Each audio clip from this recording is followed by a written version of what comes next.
하나님 말씀은 사도행전 2장 42절입니다. 사도행전 2장 42절. 그들이 사도의 가르침을 받아 서로 교제하고 떡을 떼며 오로지 기도하기를 힘쓰니라. 사람마다 두려워하는데 사도들로 말미암아 기사와 표적이 많이 나타나니 믿는 사람이 다 함께 있어 모든 물건을 서로 통용하고 또 재산과 소유를 팔아 각 사람의 필요를 따라 나눠주며 날마다 마음을 같이하여 성전에 모이기를 힘쓰고 집에서 떡을 떼며 기쁨과 순전한 마음으로 음식을 먹고 하나님을 찬미하며 온 백성에게 칭송을 받으니 주께서 구원받는 사람을 날마다 더하게 하시니라. 아멘.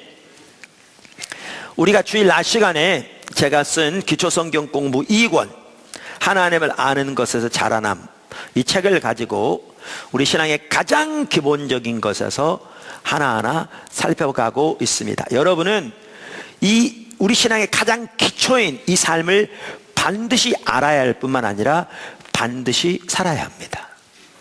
우리 신앙은 삶입니다. 할렐루야.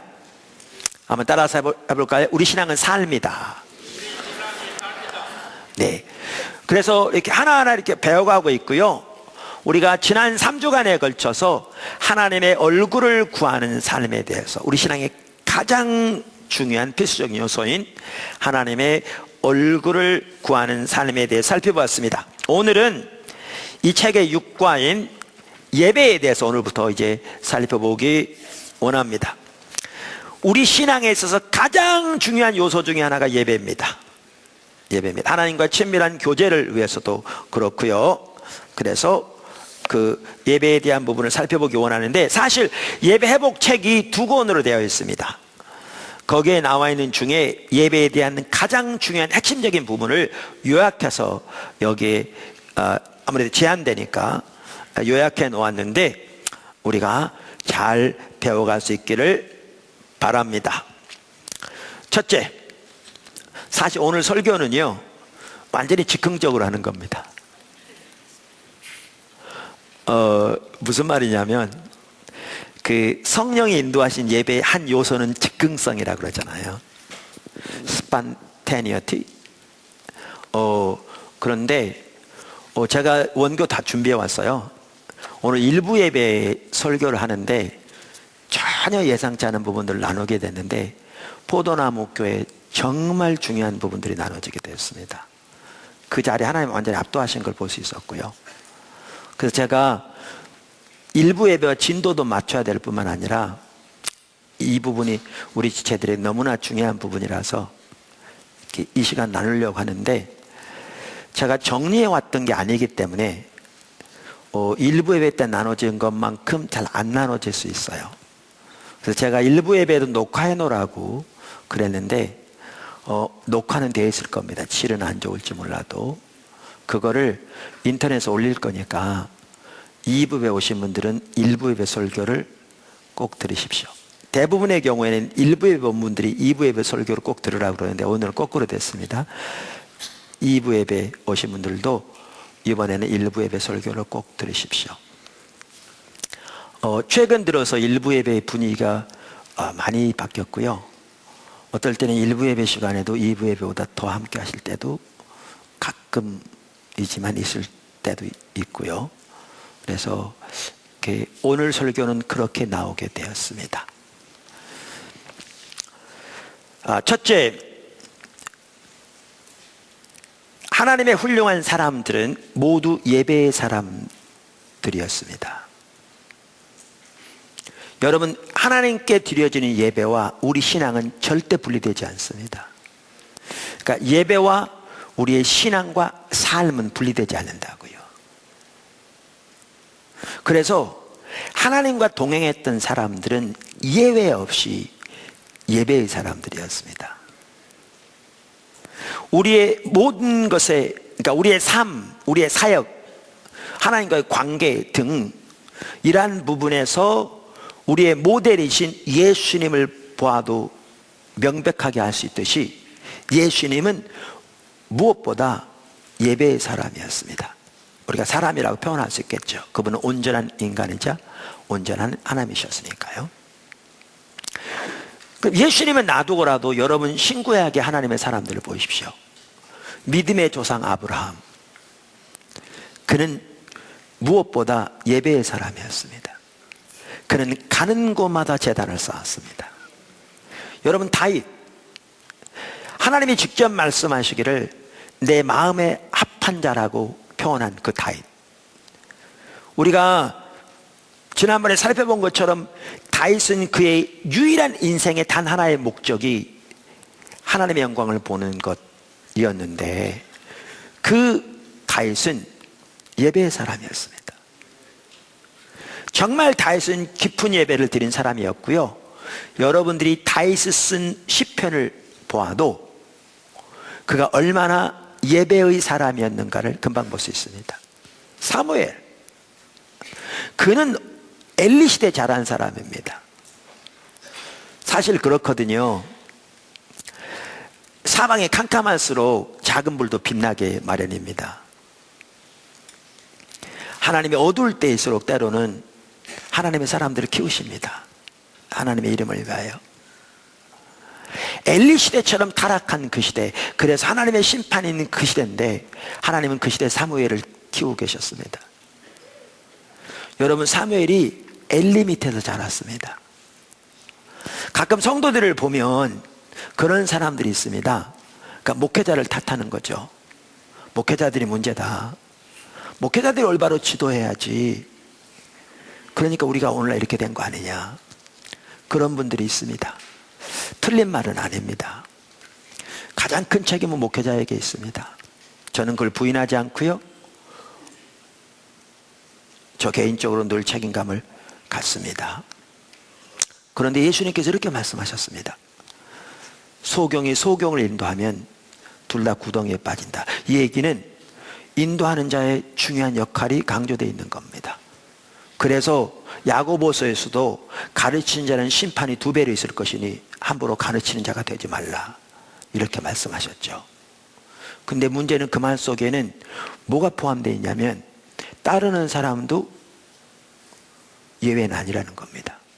뭐냐면 여러분이 육신적으로 볼 때 여러분 길을 가는데 장님이 여러분에게 이리 날 따라오시오! 우리 앞에 따라갑니다. 그런데 그냥 가면 거기 맨홀이 뚜껑이 열려가지고 빠져가지고 큰일 나게 생겼는데 그리 계속 가면서 따라오시오! 그러면 여러분 벌겋게 눈 뜨고 따라가겠습니까? 안 따라가겠죠. 아저씨 이리 가면 빠져요! 이리 오세요! 그러겠죠. 이 얘기는 뭐냐 하면 둘 다 눈이 멀었기 때문에 빠진다는 겁니다. 그 앞에 가는 사람이 날 따라오쇼 하고 맨홀로 들어가는데 뒤에 다른 사람도 눈이 멀었으니까 앞에서 인도한 대로 따라가다 보니까 둘 다 구덩이에 빠진 거죠. 이 얘기는 뭐냐 하면 따라가는 사람의 책임이 면제되지 않는 걸 보여주는 거예요. 당연히 더 큰 책임이 인도하는 자에게 있지만, 이 얘기는 뭐냐 하면 아무도 우리가 다른 사람에게 책임을 전가할 수 없다는 겁니다. 자신의 영적 상태에 대해서. 여러분, 거기에서 배울 아주 중요한 요소가 뭐냐, 사무엘은 엘리 밑에 자라났습니다. 근데 사무엘은요 예배의 사람이었습니다. 그가 잠자는 장소도 어디였느냐, 언약궤 앞이었습니다. 그 하나님의 임재 가운데 자라났습니다. 어려서부터 하나님과 교제 가운데 자라났습니다. 뿐만 아니라 그의 기도 생활을 보십시오. 그는 예배의 사람이었습니다. 신약으로 놓으면 한 사람만 예를 든다면 바울 서신서에 나오는 그의 기도 생활을 보십시오. 그는 예배의 사람이었습니다. 빌립보 감옥에서 자정이 되었을 때 그 상황에서 하나님을 예배하는 그의 모습을 보십시오. 그는 예배의 사람이었습니다. 여러분, 제 얘기 잘 들으십시오. 하나님과 긴밀하게 동행했던 성경에 나오는 모든 하나님의 사람들은 다 예배의 사람이었습니다. 이 말은 바꿔 말하면 무슨 말인지 아십니까? 여러분이 예배의 사람이 되지 않고 하나님과 올바로 동행하는 삶을 살 수 없습니다.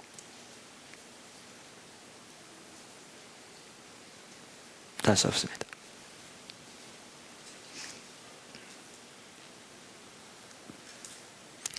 예배의 사람이 되십시오. 제가 많은 것을 이렇게 설교해도 이렇게 성도들이 많이 잊어먹더라고요. 기록하고 인터넷 온라인 테이프를 듣고 또 성경 찾아보고 책을 보고 이렇게 사모하는 분들은 귀하게 잘하는데, 사실은 여기 앉아있는 분 중에서도 적지 않은 분들은 그냥 설교 듣고 돌아가면 그것이 끝이거든요.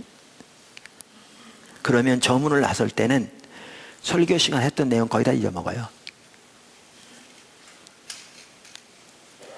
그래서 제가 꼭 기억하고 돌아가시라고 한마디만 할게요. 저를 따라서 해보시죠. 예배의 사람이 되자. 예배의 사람이 되셔야 합니다. 이걸 뒤집어 말하면 뭔 줄 아십니까? 여러분이 예배의 사람이 되지 않으면 하나님과의 올바른 관계에 서 있을 수 없다는 말입니다.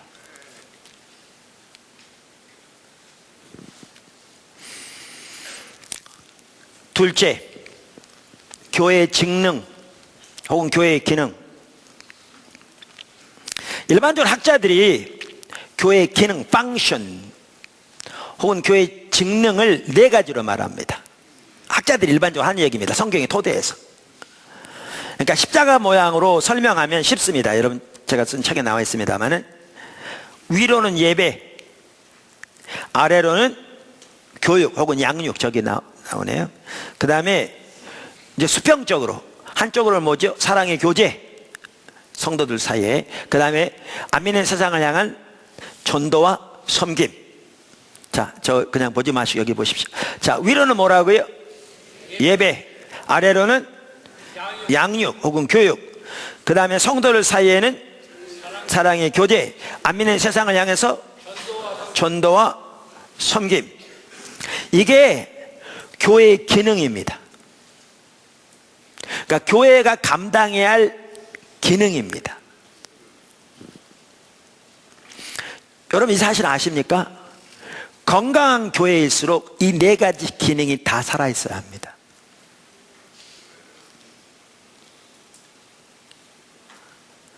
오늘날 건강한 교회라는 얘기를 많이 합니다. 또 건강한 교회라는 용어를 쓰면서 사람들마다 이해가 다 다릅니다. 심지어 어떤 사람들은 전통적으로 내려오는 그저 예배만 하더라도 순서를 점잖게 지키고 돌아가면 그걸 건강한 교회라고 그럽니다. 그런데 여러분, 성경이 말하는 진정한 의미의 건강한 교회는 교회의 네 가지 기능이 잘 살아있는 교회가, 그게 건강한 교회입니다. 그러니까 그게 한 모델이라고 할 수 있는 그 교회가 예루살렘 교회입니다. 오늘 읽었던 본문에 보면 그 네 가지 기능이 잘 살아 있었습니다. 네 가지 기능이 모두. 다시 한번 보십시오. 2장 42절. 그들이 사도의 가르침을 받아. 그러니까 그렇게 되어 있는데, 영어 NIV 성경에는 뭐라고 되어 있냐면 They devoted themselves to the apostles' teaching, 이렇게 되어 있어요. 그러니까 그들 자신을 헌신했는데, 뭐에 헌신했느냐? 사도들의 가르침에 헌신했다. 그러니까 그들 자신을 헌신했단 말은 그만큼 그들은 사도들의 가르침을 배우길 열망하고 그 사도들의 가르침을 따라 살기 위해서 사도들의 가르침을 받기 위해 헌신적이었다, 그 말입니다. 가르침 그토록 헌신했어요. 뿐만 아니라 교제, 여기에 보면 교제인데 얼마큼 교제, 원래 사실 성경에 말하는 교제란 말은 코이노니아란 말인데 그저 토요일 아침에 성도들이 모여가지고 커피 끓여놓고 도넛 몇 개 사다가 먹으면서 대화 나는 그게 아닙니다. 교제는 동참회란 말인데요. 그 당시에는 교제가 어느 정도였느냐, 여기 바로 나오는 것처럼 심지어 집이 있고 재산이 있는 사람들은 그걸 다 팔아가지고 사도들의 발 앞에 놓으니까 사도들이 그걸 가지고 궁핍한 사람들 다 나눠줌으로써 성도들 사이에는 가난한, 그러니까 먹을 것이 없는 사람이 없을 만큼 서로 그렇게 교제가 일어났다. 진정한 의미의 교제죠. 이게 처음에 이렇게 시작되면서 나중에는 문제가 됐던 것 같아요. 그러니까 뭐냐 하면 자기들이 일할 사람 일 안 하고 교회에서만 받아서 쓰는. 그랬더니 나중에는 어떤 일이 있었냐면 자기 가족들이 돌볼 사람 있으면 교회는 돌보지 말라. 그게 이제 디모데전에서 목회서 신서에 나옵니다. 스스로 일하지 않은 자는 먹지도 말라. 계매에게 배우라. 그리고 과부 중에서도 신앙이 좋은 과부만 교회 돌보라. 이렇게 이제 이런 지침서들이 나옵니다. 이렇게 시작했는데 이게 이제 부작용이 나오다 보니까. 그런데 이렇게 교제가 있었습니다. 뿐만 아니라 예배요. 여기 보십시오. 날마다 마음을 같이하여 성전에 모이기를 힘쓰고 집에서 떡을 떼며 기쁨과 순전한 마음으로 음식을 먹고 하나님을 찬미하며 마음에서 하나님을 예배했다. 이토록 예배가 있었습니다. 뿐만 아니라 전도요. 날마다 믿는 자가 더해갔습니다. 이 네 가지 기능이 다 살아 있었습니다. 이게 건강한 교회입니다. 여러분, 그런 관점에서 포도나무 교회는 어떤 상태라고 생각하십니까?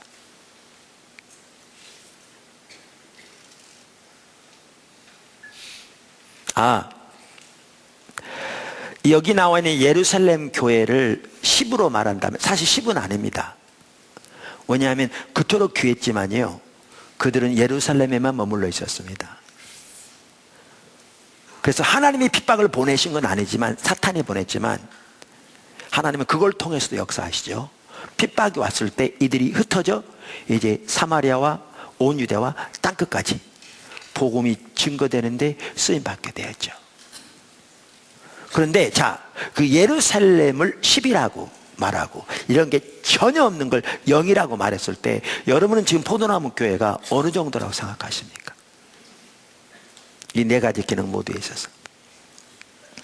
답변하시기 전에 제가 한 가지 먼저 말할게요. 여러분, 교회는 성도들의 모임입니다. 예배당이 교회가 아닙니다.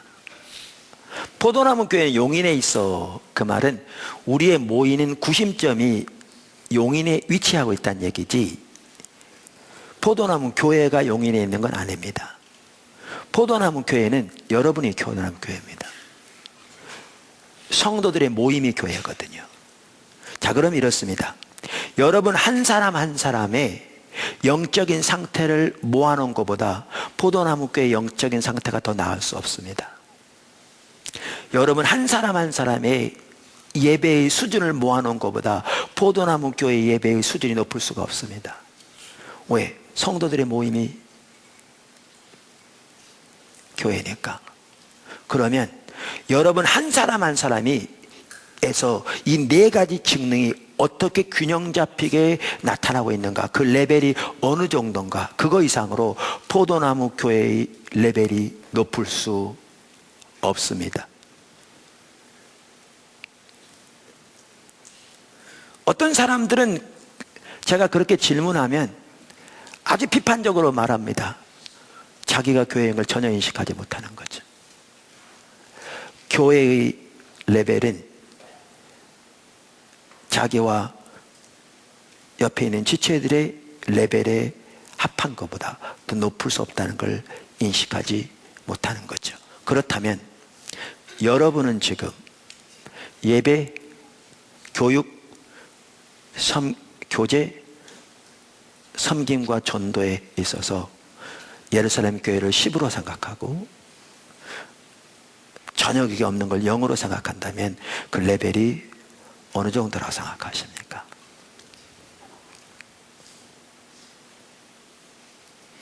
저는 이걸 본다면 우리 포도나무 교회가 한편으로는 주님의 은혜가 절박한 상황에 있다고 생각합니다. 근데 저는 교회에 대해서 비관적이지 않습니다. 왜냐하면 저는 기도만 하면 하나님께서 감사만 하라고 그런 마음을 주시고 하나님의 우리가 함께하고 계신 또 소중한 부분들을 알기 때문에 주 앞에 설 때마다 감사함으로 섭니다. 그러나 동시에 우리가 하나님 앞에서 이 네 가지 기능이 예루살렘 교회를 하나의 모델로 본다면 그 네 가지 기능이 살아있는 그 모습을 하나의 모델로 본다면 그렇게 네 가지 기능이 다 살아야 그것이 건강한 교회인데 그런 차원에서 우리 각자와 교회를 본다면 또한 하나님의 은혜가 절박하게 필요한 것을 볼 수 있죠.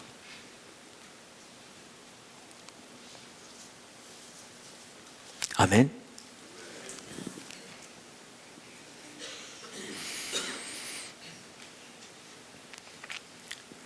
건강한 교회가 되어야 합니다.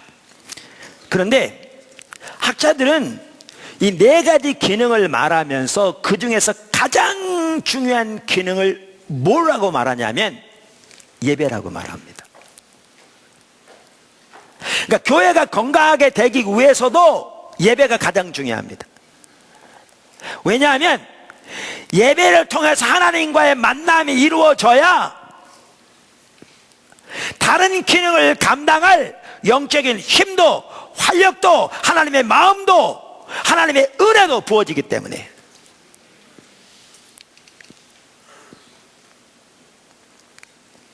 여러분 이거 아십니까?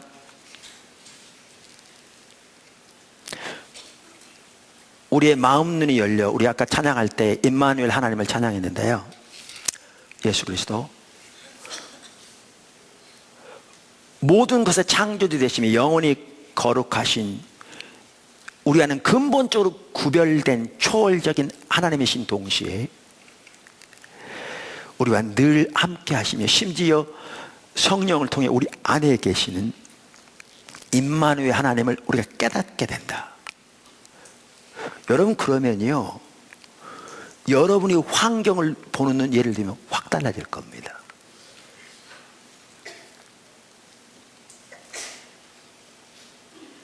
우리 향한 하나님의 그 사랑 성령을 통해 우리의 마음 눈이 열려 비춰진다면 우리는 정말 삶의 소망과 기쁨이 샘솟을 겁니다.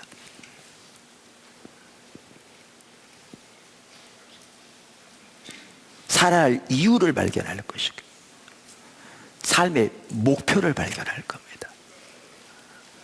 근데 예수를 믿어도 그런 게 없으면 어떻게 되는데요? 그러면 모든 게 다 형식적이 됩니다. 예배는 하나의 의식으로 전락하고요.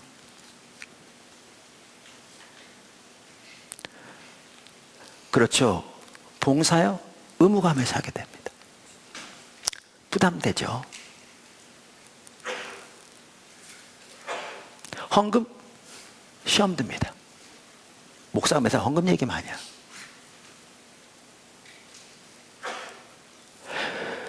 이처럼 하나님께서 우리의 마음 눈을 열어주셔서 하나님 자신과 하나님의 목적, 하나님의 길을 깨닫게 해주실 때 인간의 지혜로 깨닫는 걸 말하는 게 아닙니다. 성령을 통해 우리의 마음 눈을 밝히셔서 하나님의 성품과 하나님의 목적과 하나님의 길을 깨닫게 하시는 것, 성경적인 용어를 말하면 보게 하시는 것, 이렇게 될 때 우리의 삶 속에 기쁨도 활력도 살아갈 이유도 삶의 용기도 감격도 거기에 있습니다. 이게 되어져야 섬김도 봉사도 기쁨이고 하나님의 일이 내 일이 되어지고 섬길 때에도 감격적으로 섬기게 되고 주님의 뜻에 참여하고자 하는 열망도 샘솟게 되고 다른 사람을 사랑하고 섬길 때에도 하나님의 마음으로 되게 됩니다. 근데 이것을 얻는 가장 주된 시간이 어느 시간이냐? 예배 시간입니다.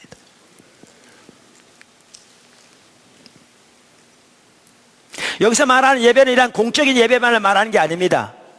당연히 공적인 예배가 매우 중요합니다.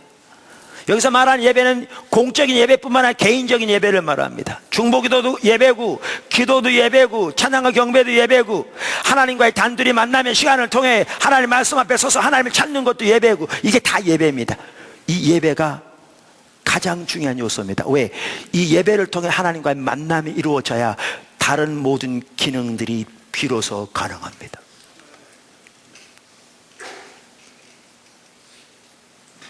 비로소 가능합니다. 그래서 그 네 가지 직능 중에 가장 중요한 것을 학자들은 예배라고 말합니다. 할렐루야. 세 번째, 우리 신앙이 회복되려면 예배부터 회복돼야 합니다.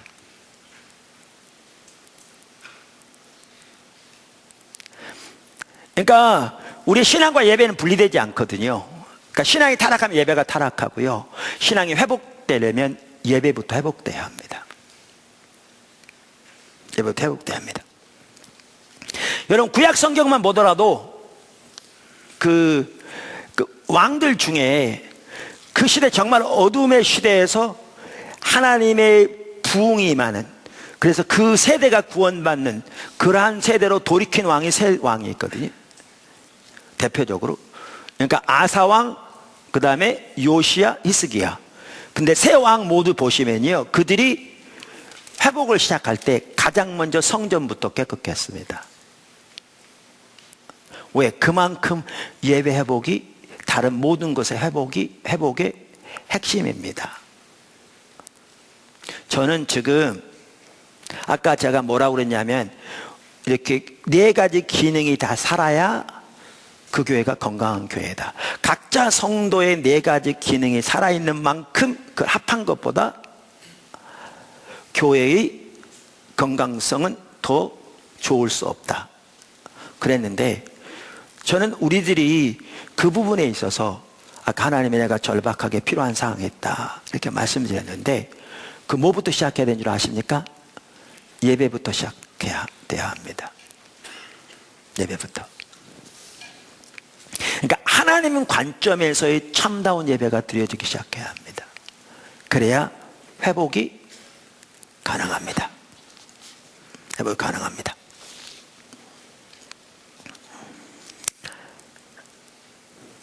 보십시오. 여러분, 시험 들었을 때도 마찬가지예요. 예배로 나와서 하나님의 관점이 여러분에게 비춰져야 시험에서 벗어날 수 있습니다. 성경에 보면요, 성경에 보면 그 시편 71편에 보면, 죄송합니다, 시편 73편에 보면 아사벳 시라고 써 있는데, 그가 시험 들었어요. 왜 시험 들은 줄 아세요? 자기는 나름대로 하나님을 따라가려고 열심히 노력하고 있고, 그렇게 하나님을 따라가려다 보니까 세상적으로 불이익을 당하기도 하는데, 하나님을 전혀 모르는 사람들은 하나님 법도 모르고 자기 마음대로 자기 생각대로 하는데 모든 게 잘 되는 것 같거든요. 그러니까 시험 들었어요. 제가 한번 읽어볼게요. 73편 1절. 하나님이 참으로 이스라엘 중 마음이 정결한 자에게 선을 행하시나 나는 거의 넘어질 뻔하였고 나의 걸음이 미끄러질 뻔하였으니 이는 내가 악인의 형통함을 보고 오만한 자를 질투하였음이로다. 그들이 죽을 때에도 고통이 없고 그 힘이 강건하며 사람들이 당하는 고난이 그들에게는 없고 사람들이 당하는 재앙도 그들에게는 없나니 그러므로 교만이 그들의 목걸이요 강포가 그들의 옷이며 살찜으로 그들의 눈은 솟아나며 그들의 소득은 마음의 소원보다 많으며 그들은 능력하며 악하게 말하며 높은 데서 거만하게 말하며 그들의 입은 하늘에 두고 그들의 혀는 땅에 두루 다니도다. 그러므로 그의 백성이 이리로 돌아와서 잔에 가득한 물을 다 마시며 말하기를 하나님이 어찌 알랴 지존자에게 지식이 있으랴 하는도다. 볼지어다 이들은 악인들이라도 항상 평안하고 재물은 더욱 불어나도다. 내가 내 마음을 깨끗하게 하며 내 손을 찢어 무죄하다 한 것이 실로 헛되도다. 나는 종일 고난을 당하며 아침마다 징벌을 받았도다. 시험 들었어요. 근데 실제로요, 안 믿는 사람이 이렇지 않습니다. 다시 말할까요? 안 믿는 사람들이 이렇지 않아요. 그 내부를 보세요. 이렇지 않습니다. 돈이 많을지 몰라도 이렇지 않아요. 근데 시험 들으니까 이렇게 보이는 거예요. 근데 언제 해결된 줄 아십니까? 언제? 바로 그 다음 절. 하나님의 성소에 들어갈 때야 그들의 종말을 내가 깨달았도다. 하나님께 예배로 나갔더니 하나님께서 그의 마음을 열어 그들의 종말을 깨닫게 하신 겁니다. 다시 말해 하나님의 관점에서 보게 하신 겁니다. 그러니까 회개하고 돌이킵니다. 주께서 참으로 그들을 미끄러운 곳에 두시며 파멸에 던지시니 그들이 어찌하여 그리 갑자기 황폐되었는가 놀랄 정도로 그들은 전멸하였나이다. 그랬더니 이렇게 깨닫고 나니까 보세요. 주여 사람이 깬 후에는 꿈을 무시함 같이 주께서 깨신 후에는 그들의 형상을 멸시하리이다. 내 마음이 산란하며 내 양심이 찔렸나이다. 내가 이같이 우매무지함으로 주 앞에 짐승이 오나. 얼마나 자기가 어리석은 짐승과 같은 자인가를 깨닫습니까? 회개합니다. 뭐 했더니? 깨닫고 나니까. 근데 언제? 예배로 나갈 때. 여러분, 시험 당한 사람일수록 예배로 나와야 합니다. 그들이 시험에서 돌이킬 수 있는 길은 딱 하나뿐입니다. 하나님이 그의 마음을 열으셔서 하나님의 관점에서 보게 해주셔야 돌이킵니다. 그렇게 안 되면 자기 생각대로 판단합니다. 넘어집니다. 근데 돌이켜지지 않습니다. 돌이켜지지 않습니다. 여러분, 욥도 마찬가지예요.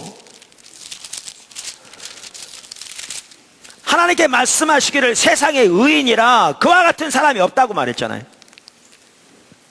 근데 사단이 욥을 시험하게 해달라고 하나님 결박을 맡았어요. 하나님께서 목숨만 건드리지 말고 마음대로 하라고 그랬더니 한꺼번에 모든 자녀가 다 몰살당했습니다.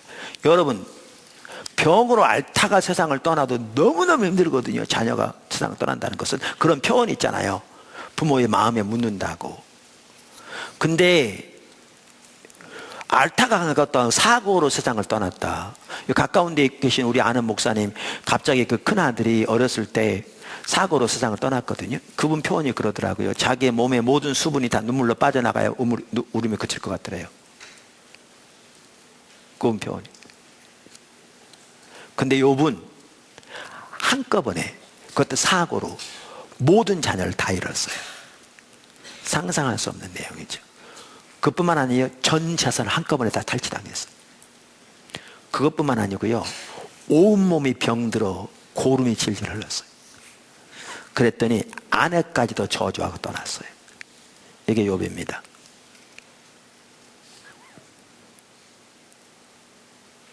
우리에게 인내를 가르치기 위해 쓰여진 성경이죠.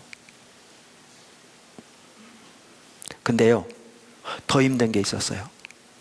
제 친구들입니다. 그들은 신학적인 이해만 가지고 와서 말한 거죠. 하나님은 공의로우신 하나님인데 네가 숨은 죄가 있으니까 이런 일이 생겼지. 죄가 없으면 어떻게 이런 죄가 있느냐. 그러니까 너 회개해야 돼. 여러분, 욥기서 전체가 나는 지은 죄가 없다고 항변하는 욥의 답변입니다.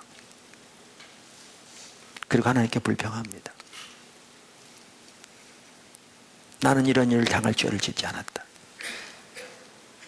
그게 욥기서입니다. 전체가. 친구들은 고소하고 욥은 자기의 정당성을 답변하고. 근데 어떻게 돌이켜진 줄 아십니까? 욥기서 마지막 장에 나옵니다.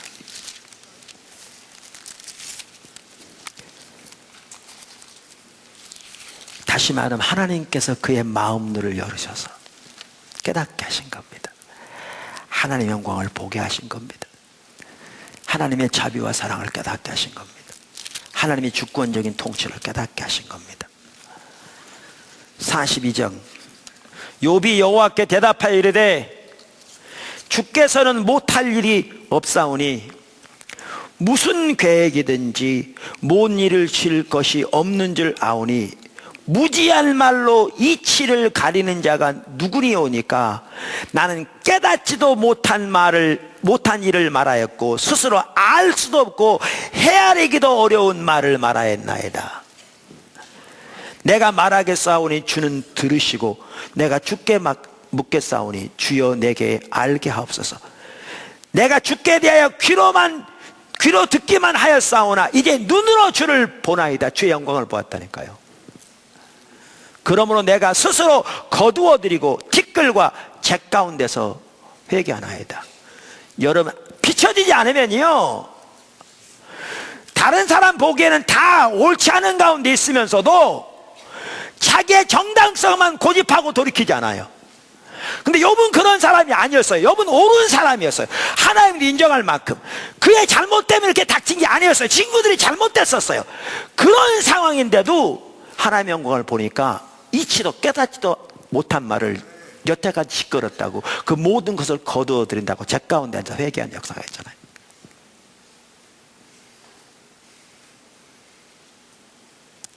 그랬더니 욥이 회복돼요.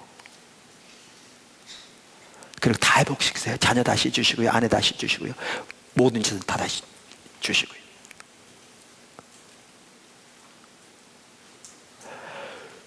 보여줘야 돼요. 비춰져야 돼요.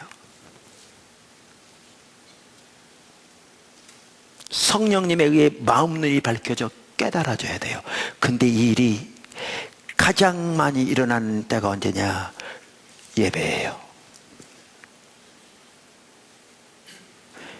예배를 통해서 이 일이 일어나요. 회복되기 시작해요.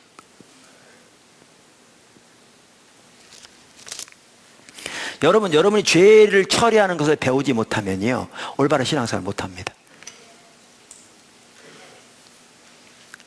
근데 포도나무 교회 지체들 중에는 그걸 잘 처리하는 걸 배우지 못한 사람들이 적지 않은 것 같아요. 우리가 죄를 지으면 하나님과 관계가 막힙니다. 성경에 써 있어요. 막힌다고. 근데 죄만 하더라도 이렇습니다. 죄만 하더라도 예를 들면 남의 집에 들어가서 물건 훔쳤다, 이건 죄죠. 근데 죄인지 금방 알아요. 근데 사실은 그래요. 우리가 죄에 빠지면 남들이 보기에는 명확하게 죄인데도 불구하고 자기는 정당화시켜요. 그게 인간이에요.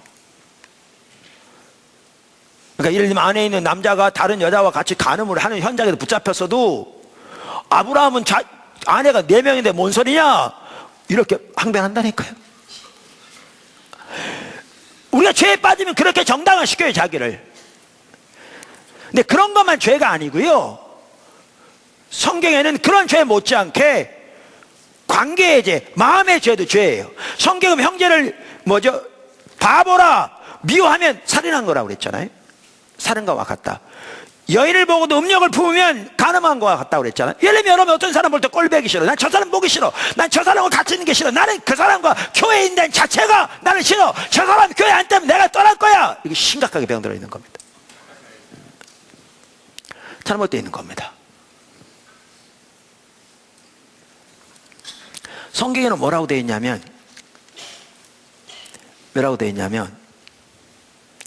남편이 아내를 사랑하지 않으면 기도가 막히라고 그랬어요. 에베소 3장, 베드로전서 3장. 이 말은 남편이 아내를 사랑하지 못하면 하나님과 관계가 끊어질 거라 그 말이에요. 그러면 자기는 여자가 아내에게 그렇게 해왔어. 그래서 자기는 그게 보편적이 잘 몰라. 그래서 아내에게 함부로 해. 아내를 사랑하잖아. 근데 자기는 그게 타고난 태생이라고 생각하니까 뭐 난 당연하게 받아들여. 그러면 문제는 하나님과 관계에 문제가 생긴 거죠. 깜깜해진다니까. 이게 막혀있다니까. 그럼 어떻게 하느냐? 기도에 깜깜해.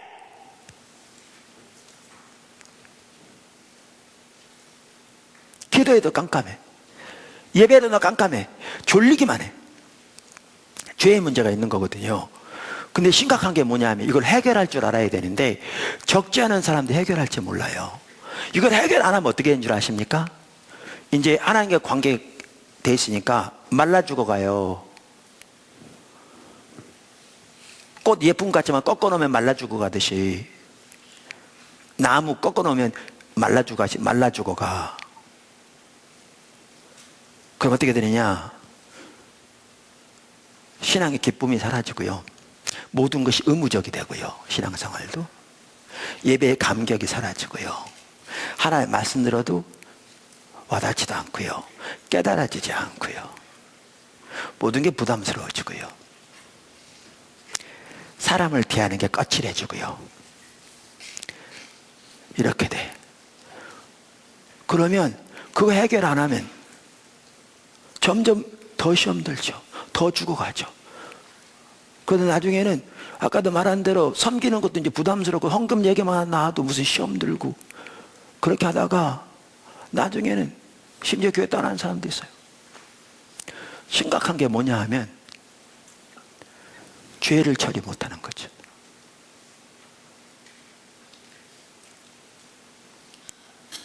죄를 처리 못하는 거예요.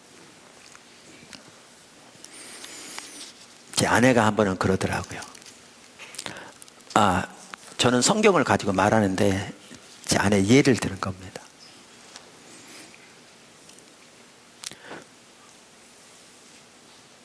그러니까 예배를 드려도 깊이 드려지지 않고 기도에도 졸리기만 하고 하나님의 말씀을 보아도 집중이 되지 않으면 문제 있는 거거든요. 뭔가 피곤해도 그럴 수 있어요. 좀 쉬는 것도 필요해요. 근데 쉬어도 그렇다.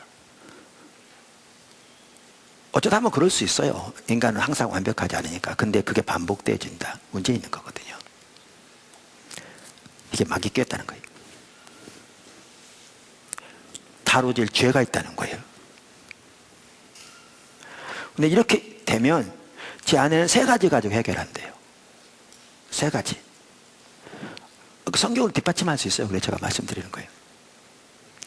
첫째는 뭐냐면 예배로 나올 때 비춰지는 거죠. 그러니까 예배로 나올 때 하나님께 나올 때 하나님 제가 왜 이렇습니까? 제가 하나님 알기 원합니다. 하나님 말씀하시면 제가 순종하고 돌이키기 원합니다.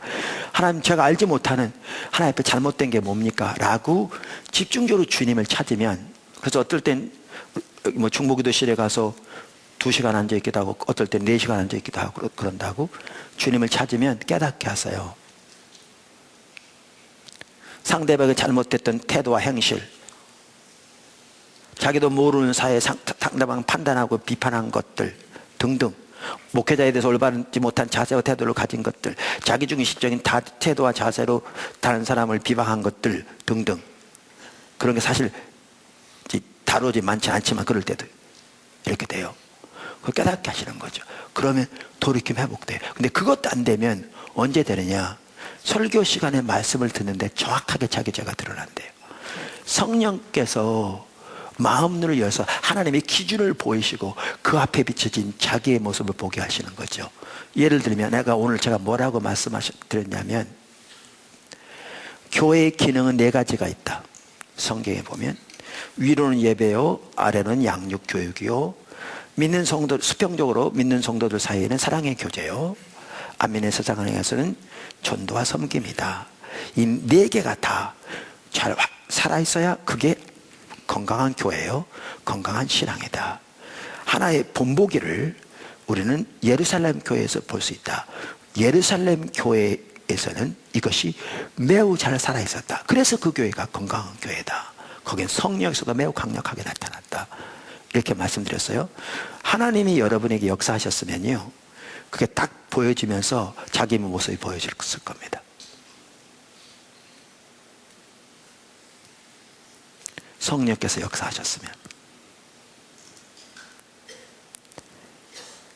이게 성경이 말하는 교회인데, 이게 성경이 말하는 신앙생활인데, 우리가 지금 어떤 상황이 있는가, 내가 지금 어떤 상황인데, 이게 비춰질 것일 겁니다. 설교 시간을 통해서 하나님께서 하나님의 기준인 말씀을 우리에게 깨닫게 하시고, 그걸 통해 그 앞에 비춰진 자기 모습을 보게 하심으로써 돌이키게 하세요. 그럼 회복되는 거죠. 근데 제 아내 같은 경우는 그래도 안 될 때는 리더인 저와의 상담을 통해서 회복된대요. 하나님께서 세우실 리더들은 하나님께서 이렇게 때로는 이렇게 하나님의 길로 제시하도록 도움을 줄 수도 있잖아요. 제가 만능이 아닙니다. 어떨 때는 그렇게 하신다 그 말이죠. 제가 뭘 지금 말씀드리려고 하느냐면, 하나님과의 관계에서 우리의 죄가 보여지고 그 죄가 처리돼야 그 관계 회복되는데, 그것이 되어지는 가장 주된 핵심적인 자리가 어디냐면 예배라는 거죠. 이 예배와 가치관은 게 철저히 하나님의 말씀과 하나님 중의적인 가치관으로 무장되어진 게 같이 가야 되거든요. 그래야 자신의 상태가 보이니까. 이게 이제 교육도 양육도 필요한 거고, 이게 상담도 여기에 필요한 거거든요.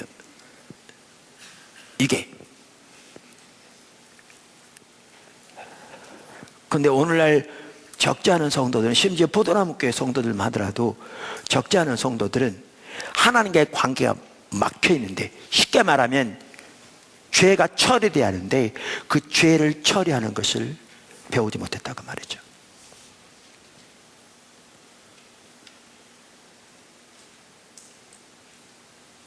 그러면 신앙은 모양만 남습니다.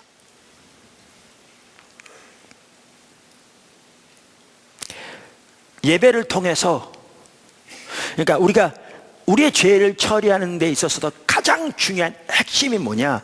예배입니다. 아까 보세요. 시험 들었던 사람도, 시편 73편의 아삽도 하나님의 성전에 예배로 나왔더니 하나님의 관점이 비춰지니까 자기의 그릇된 태도와 자세들이 보이는 거잖아요. 그래 회복되잖아요. 욥, 그는 그 잘못한 게 없음에도 불구하고 그 친구들의 그런 잘못된 그 고소에 그 대항하면서 그가 가지고 있는 자기의 정당성, 그것도 하나님이 비춰지니까 자기가 정당하다고 여겼던 것마저도 그거는 정말 티끌보다 못한 죄인 걸 인식하고 모든 걸 취소 하나님에 엎드리잖아요. 그러니까 회복되잖아요. 이게 죄가 처리되는 과정이고 회복되는 과정인데, 이게 가장 핵심적으로 이루어지는 시간이 언제냐? 예배라는 거예요. 그러니까 우리 신앙 회복, 예배 회복부터 시작해야 돼요. 여러분, 예배 회복돼야 돼요. 회복돼야 돼요. 그뿐만이 아닙니다. 여러분, 사실 그렇습니다. 예배만 하더라도요, 예배를 드리기 싫어 부담되면 그런 사람일수록 더 예배로 회복돼야 돼요. 왜요?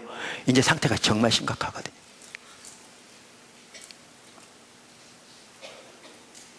지금은 다른 교회에 가 있습니다만은 과거에 포도나무 교회 때 한 지체가 이런 지체가 있었어요. 이 지체가 혹시 이 설교를 듣는다면, 왜냐하면 다른 교회 가 있어도 많이 포도나무 설교를 들으니까, 있는다면 다른 분 누군지 모르니까 상관없을 거고, 제가 그분을 비방하는 게 전혀 아니니까 양해를 하실 줄로 믿고요. 그분이 여기 중보기도실에 거의 매일 와서 울었어요.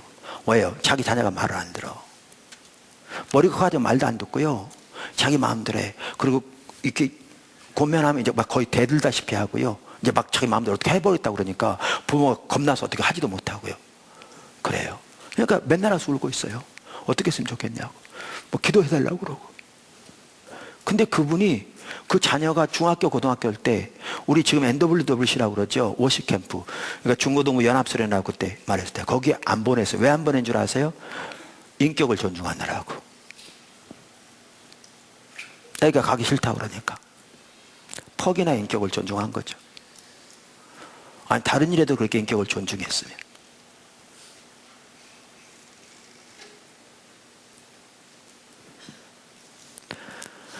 제가 일부 예배 때 설교하다 보니까 이해가 생각나던데, 여러분의 자녀를 사랑하는 부모님 여러분, 여러분의 자녀가 밥을 먹기 싫어해요.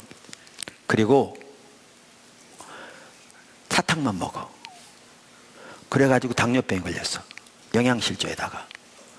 죽은 길이잖아요, 그대로 가면. 그러면 여러분, 자녀를 사랑하는 부모인 여러분은 자녀가 밥은 먹기 싫어하고 사탕만 먹기 원하니까 인격을 존중해서 사탕만 먹으라고 그러시겠습니까? 인격을 존중해서. 애가 죽어가는데 그대로 놔두면 언제 죽을지, 언제 불구가 될지, 언제 합병증이 올지 모르는데 아예 인격을 존중해서 그렇게 하시겠습니까? 여러분, 자녀들이 예배를 드리기 싫어할수록 병들어 있는 겁니다. 하나님과 올바른 관계에 있으면 안 그렇습니다. 하나님 관계에서 멀리 떠나있기 때문에 예배를 싫어하는 겁니다. 그가 회복될 수 있는 유일한 길이 예배로 나 주님을 만나야 합니다. 근데 인격을 존중해 가만 놔둬요? 죽어가는데.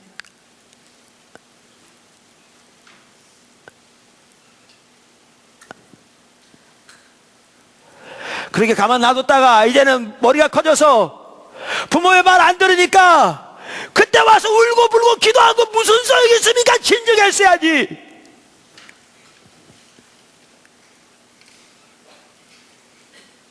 주의 길을 가르쳤어야죠.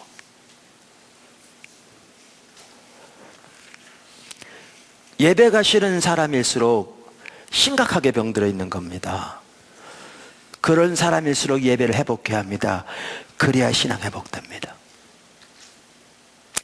그래야 신앙 회복됩니다. 그래야 하나님과 동행하는 삶이 가능합니다. 그래야 하나님과 친밀한 교제가 가능합니다.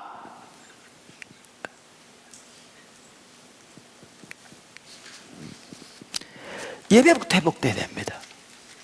예배부터.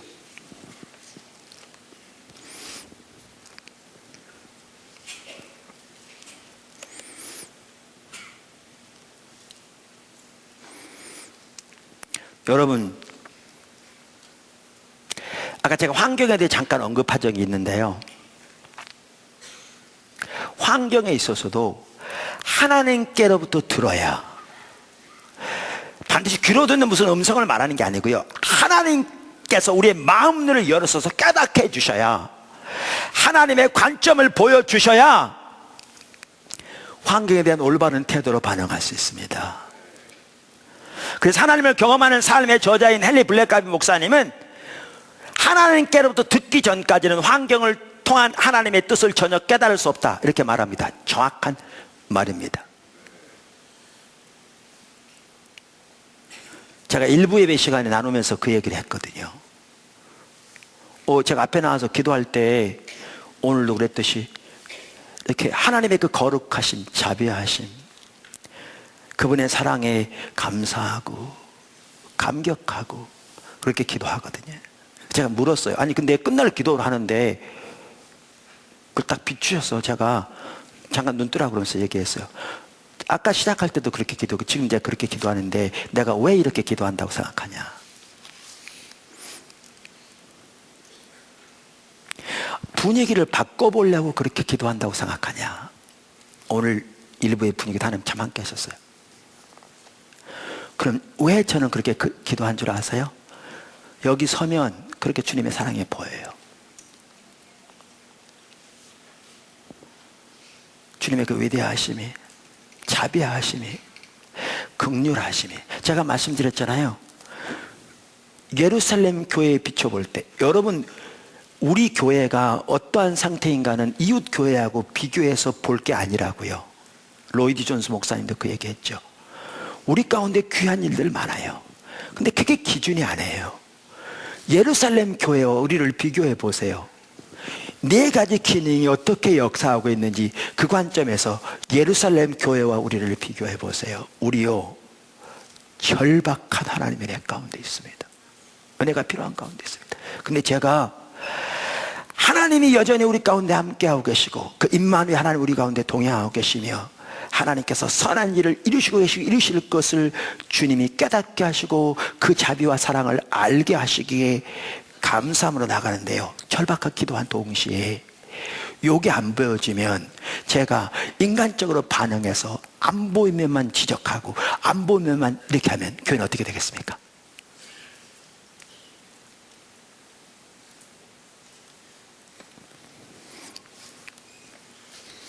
우리 세 자녀 다 키웠습니다. 결혼까지 다 시켜서 신앙생활도 잘하고 있고, 여러분 잘 아시다시피 잘 살고 있습니다. 또 나름대로 열심히 일하고 있고 감사하죠. 근데 제 얘기 잘 들으십시오. 우리 자녀들을 키우면서 우리 자녀들 절대 완벽하지 않습니다. 우리 아이들한테 물어보십시오. 절대 저도 완벽하지 않습니다. 그 정도는 여러분 다 아십니다. 인간은 아무도 완벽하지 않습니다. 또 우리 자녀들이 잘못한 거 왜 없었겠습니까? 어떨 땐 시험 들 때도 있었고. 근데 그때 제가 제 육신의 관점에서 보는 대로 육신적으로 반응했더라면 그건 지옥입니다.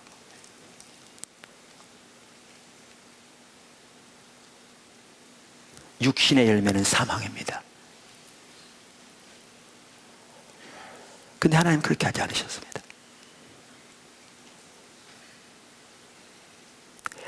하나님의 관점에서 저들이 얼마나 소중한 존재인가, 그 하나님의 마음을 알게 하시고, 그 하나님의 마음과 하나님이 보는 관점으로 저들을 대하게 하시고, 저들을 마음에서 축복하게 하시고, 그렇게 한 겁니다.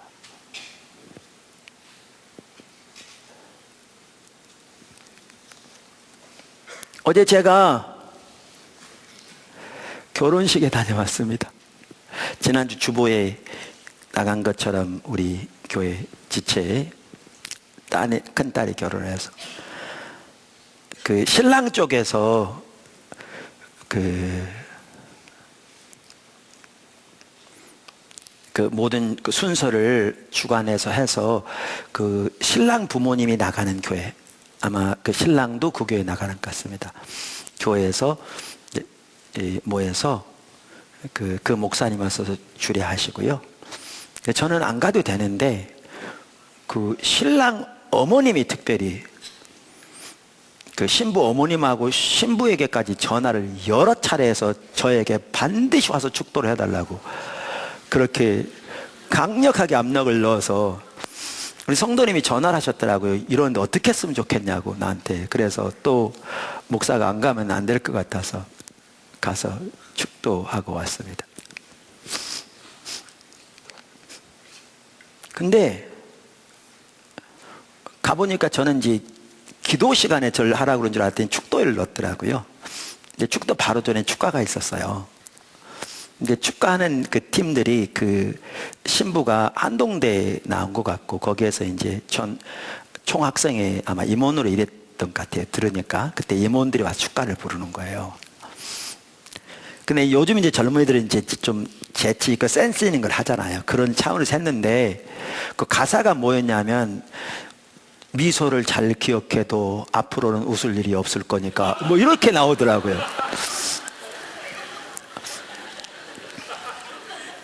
그래서 제가 결혼생활 하다 보면 이런저런 일도 있지만 이게 너무나 좀 비극적인 것 같아서, 너무나 이게 좀 저는 좀 그런 걸 보면 그냥 못 넘어가는 성격이 있어가지고 이게 문제죠. 그래서 제가 축도하러 올라가서 그랬어요. 사실 축도하러 오면 그런 얘기 하는 거 아닌데 오늘 축가가 너무 좀 이렇게 비관적인 것 같아서 그분들을 이렇게 비방하는 건 아니고, 그런데 나 결혼 지금 35년 생활했는데 오늘도 행복하다고.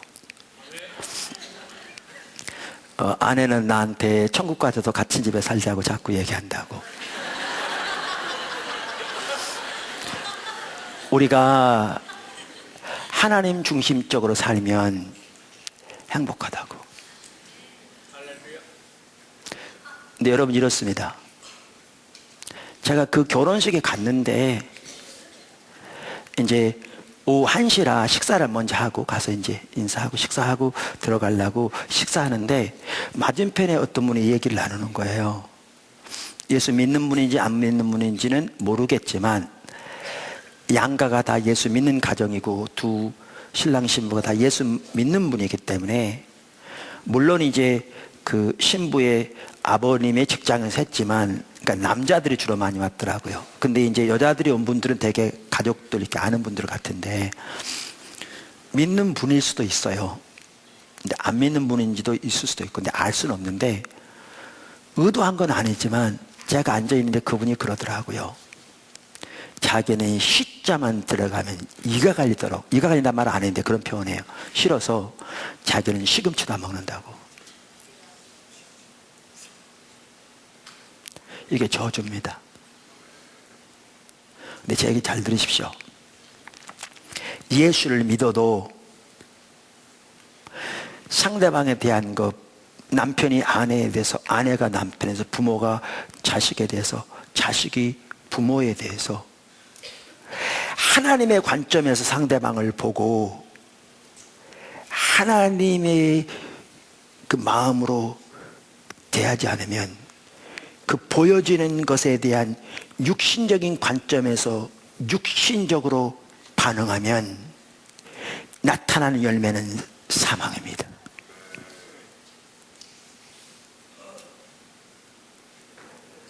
육신의 열매는 사망입니다.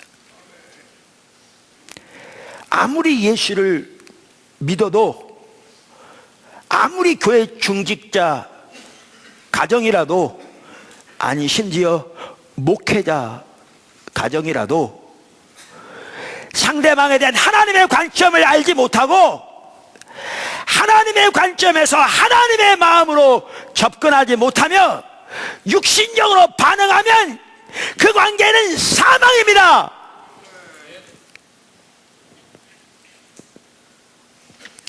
새벽기도 안 빠지는 권사님, 교회 장로님일지 몰라도 남편이 아내에게 대할 때 그렇게 육신적으로 반응하고, 아내가 남편에 대할 때 육신적으로 반응하고, 자녀를 대할 때 육신적인 관점에서 육신적인 지혜와 이해를 가지고 자기 육신적인 태도로 반응하고, 자녀가 그렇게 한다면 그 집은 어떻게 되겠습니까? 그게 죽음입니다. 그게 사망이에요.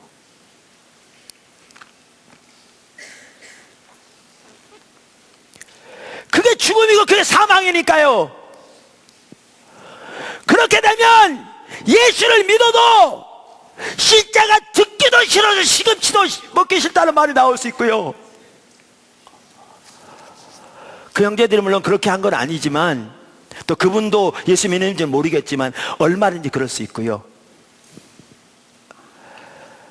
그리고 결혼하면 이 얼굴에서 미소 사라지니까 웃음 오래 기억해둬라, 그런 얘기 나올 수 있습니다. 예수를 믿어도 육신적으로 반응하면. 그런데 하나님의 관점에서 상대방을 보고, 하나님의 관점에서 하나님이 보시는 눈으로 상대방을 보고, 하나님이 보시는 걸로 상대방을 판단하고, 상대방에 대한 하나님이 주신 지혜를 가지고 대해야 되는데, 그래야 성령의 열매는 생명인데, 그렇게 살아가는 성도들이 많지 않습니다. 오늘날 왜 사고가 너무 타락하게 자기중심적일 뿐만 아니라 예배를 통해서 하나님을 경험하지 못하니까, 예배가 하나의 형식으로 전락되어 있으니까, 신앙생활이 하나님과의 인격적인 관계보다는 몇 가지 종교적인 의식을 하는 종교생활로 전락되어 있으니까요. 그러니까 삶은 사망인 거죠.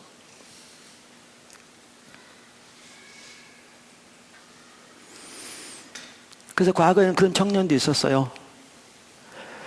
다른 교회 전도사님, 지금 아마 포도나무교회 신앙사 잘하고 있을 거예요. 다른 교회 전도사님이었는데 포도나무교회 오셔서 그냥 일반 평신도로 사역하는데 한 번은 딸이 교회로 왔어요. 스스로 우리 어머니를 변화시킨 교회가 어떤 교회인가 알기 원한다고, 그래서 와서 등록하고 다녀요. 포도나무 교회가 변화시킨 거 아니에요. 변화시킬 유일한 분은 그분뿐이에요. 근데 어떻게 하나님과 동행하는 삶을 살 것이며 무엇이 참다운 신앙생활이며 하는 것을 가르치니까 그렇게 돌이켰더니 딸이 변화된 엄마의 모습을 보고 교회를 찾아온 거죠.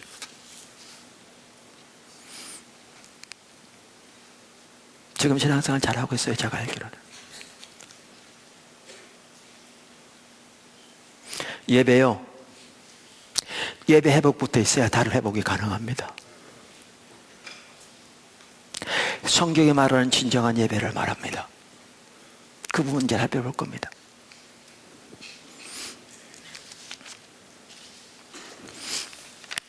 지방에 있는 우리 학생인데 우리나라에는 좋은 신학대학을 다닌 청년입니다. 제가 어젠가 그제 우리 스텝에게 들어서 알았습니다.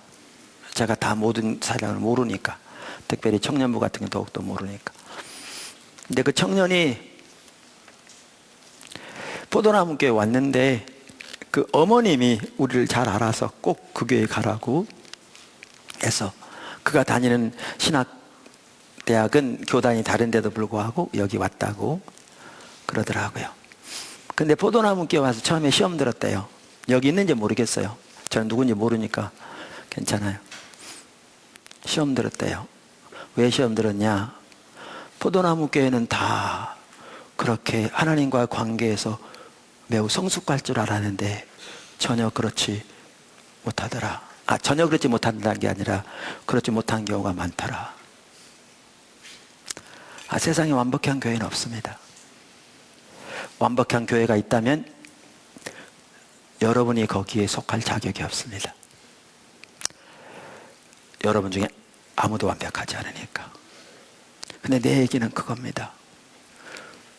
우리 중에서도 적지 않은 사람들이 예배를 통해 자기 죄가 걸러지지 않고, 우리 중에서도 적지 않은 사람들이 가장 가까운 가족에서부터 상대방을 대할 때 하나님의 관점에서 하나님의 마음으로 하나님의 길을 따라 대하는 것을 전혀 알지 못하고 육신적인 안 믿는 사람과 똑같은 방법으로 반응함으로 그 결과가 사망인 삶을 사는 사람이 절대로 적지 않다는 겁니다. 포도나무 교회까지 왔으면 기본적으로 그런 사람을 우리가 살아야 할 텐데. 포도나무 교회 특별하다는 게 아니라 예배를 2시간 반씩 드리면서 드리는데 그 주리를 틀고 앉아서 견디면서 그 정도 있으려면 그 사람은 살아야 의미가 있을 거잖아요.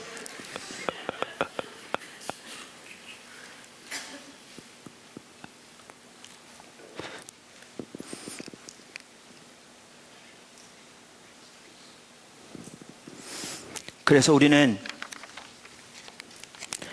예배가 회복되기를 추구해야 합니다. 포도나무교회 성도 여러분, 여러분의 예배를 회복하십시오. 여러분의 예배를 회복하기를 힘을 다해 힘쓰십시오. 그래야 다른 회복이 비로소 가능합니다. 예배를 통해 하나님과의 만남이 이루어져야 합니다. 자신의 그릇된 사고와 죄가 보여져야 합니다. 자신도 모르게 하나님과의 사이에 가로막힌 것이 드러나서 그것을 처리함으로 하나님과 관계가 회복되는 역사들이 있어야 합니다. 예배를 통해서 가장 가까운 가족에서부터 상대방을 향한 하나님의 마음과 하나님의 의중과 하나님의 관점이 비춰져서 그 자세와 마음과 관점으로 상대방을 대하는 것을 배워야 합니다.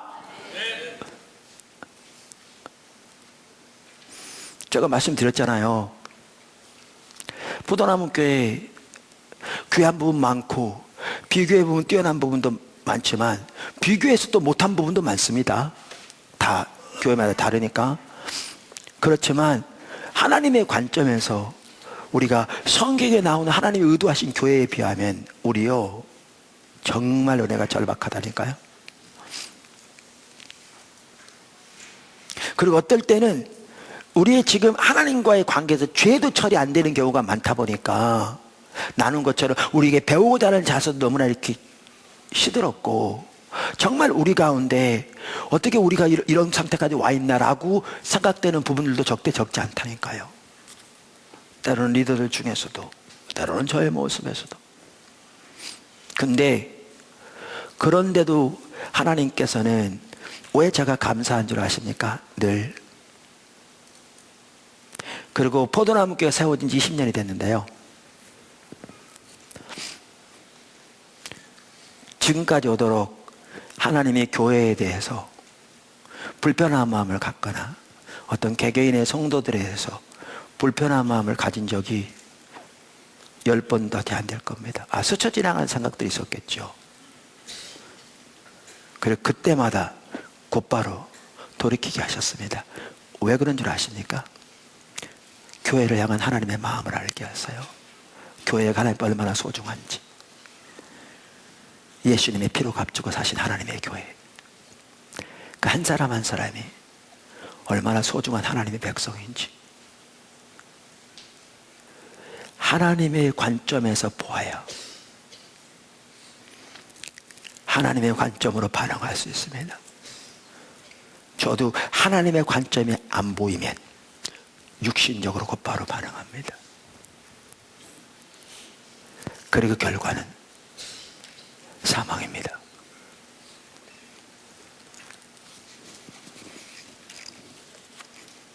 오늘은 사실 예배의 중요성에 대해서 살펴보게 되었습니다.